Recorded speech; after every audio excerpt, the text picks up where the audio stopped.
আসসালামু আলাইকুম। আপনাদের অনেকে জানতে চান একজন জুনিয়র শিক্ষক বা ইবতেদায়ী মাদ্রাসার মৌলবীর বেতন কত এবং তাদের মোট কত টাকা বেতন পড়ে। তো আলোচনা করবো আজকের এই ভিডিওতে। শুরুতে আমি এনামুল হাসান, ইংরেজি শিক্ষক, আশীর্বাদ উচ্চ বিদ্যালয়, লাকসাম, কুমিল্লা। তো আমরা জানি শিক্ষক নিবন্ধনের তিনটি স্টেজে হয়, যেমন স্কুল পর্যায়ে 2 বা জুনিয়র শিক্ষক, অথবা যেটা বলে ইবতেদায়ী মৌলবী। আরেকটা হচ্ছে স্কুল, যারা হাই স্কুল লেভেল, আর হচ্ছে কলেজ লেভেল। তো স্কুল পর্যায়ে 2 তাদের বেতন কত, তাদের কিন্তু দুইটা বলা হয়, জুনিয়র শিক্ষকও বলা হয়, আবার ইবতেদায়ী মৌলবীও বলা হয় বা ইবতেদায়ী শিক্ষক বলা হয়।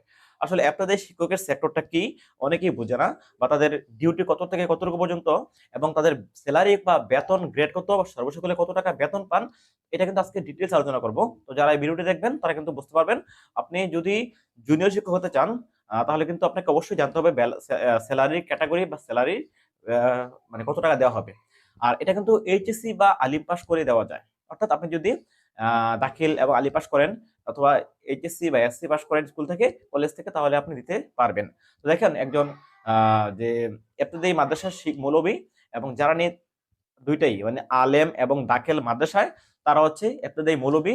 আর যারা স্কুল এবং কলেজ, তারা হচ্ছে জুনিয়র শিক্ষক হিসাবে তারা নিয়োগ পাবে। প্রতি বছর কিন্তু যখন শিক্ষক নিবন্ধন সার্কুলার দেয়, তখন তিনটে ক্যাটাগরি নেওয়া হয়: স্কুল লেভেল 2, স্কুল 1 এবং কলেজ লেভেল। তো যাই হোক, একজন যে এমপিভুক্ত যে ইবতেদায়ী মাদ্রাসার শিক্ষক বা জুনিয়র শিক্ষক, তারা 16তম গ্রেডে বেতন পান 9,300 টাকা বেসিক। সেখানে 1500 টাকা আছে আপনার আরো এক্সট্রা, যেমন 1,000 টাকা বাসা ভাড়া আর 500 টাকা চিকিৎসা ভাতা। সবকিছু মিলে আবার 10% কর্তন হয়, মিলে 10,000 টাকার মতো বেতন হয়। অর্থাৎ একজন ইবতেদায়ী শিক্ষক মাসে 10,000 টাকার মতো বেতন পান। তাদের ডিউটি হচ্ছে সকাল 9টা থেকে 2টা পর্যন্ত। এটা হচ্ছে বলা হয় প্রাইমারি। তো এটা কোথায় নিয়োগ হয়? এটা হচ্ছে সকল প্রকার, অর্থাৎ সকল যে দাখিল মাদ্রাসা আছে, আলিম মাদ্রাসা, তারা কিন্তু ক্লাস 1 থেকে একদম দাখিল বা আলিম পর্যন্ত থাকে। তো ক্লাস 1 থেকে 5 পর্যন্ত এটা কিন্তু প্রাইমারি সেক্টর। তো এমনি কিন্তু সরকারি প্রাথমিক বিদ্যালয় বা প্রাইমারি সেক্টর আছে। আর হাই স্কুলে কিন্তু এটা থাকে না, শুধু 6 থেকে 10 পর্যন্ত।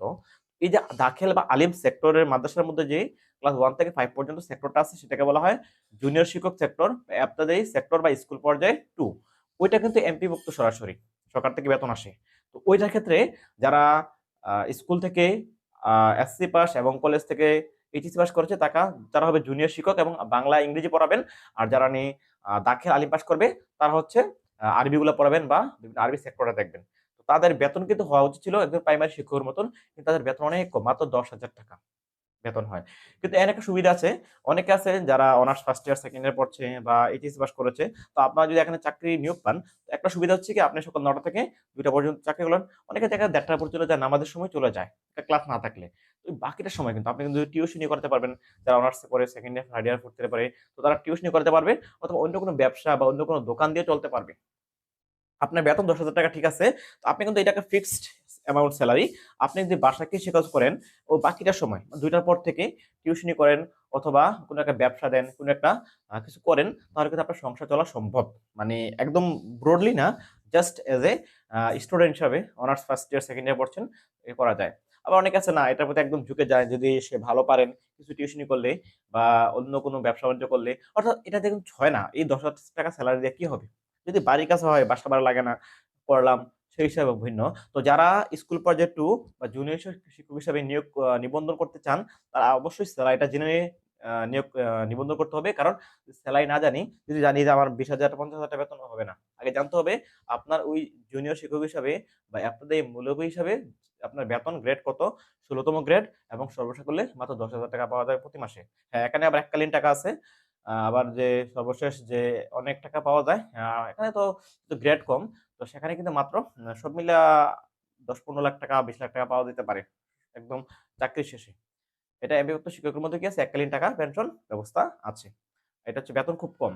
তো অনেকে আছেন যারা অনার্স সেকেন্ড ইয়ারে, ফার্স্ট ইয়ারে পড়ছেন বা অনার্স পড়ছেন, তারা অনেকেই স্কুল পর্যায়ে 2 দেয়, দিয়ে পরবর্তী আবার স্কুল লেভেল 1 বা কলেজ লেভেল দিয়ে তারা এটাকে শিফট করে, বা তারা আবার এখান থেকে প্রতিষ্ঠান পরিবর্তন করে।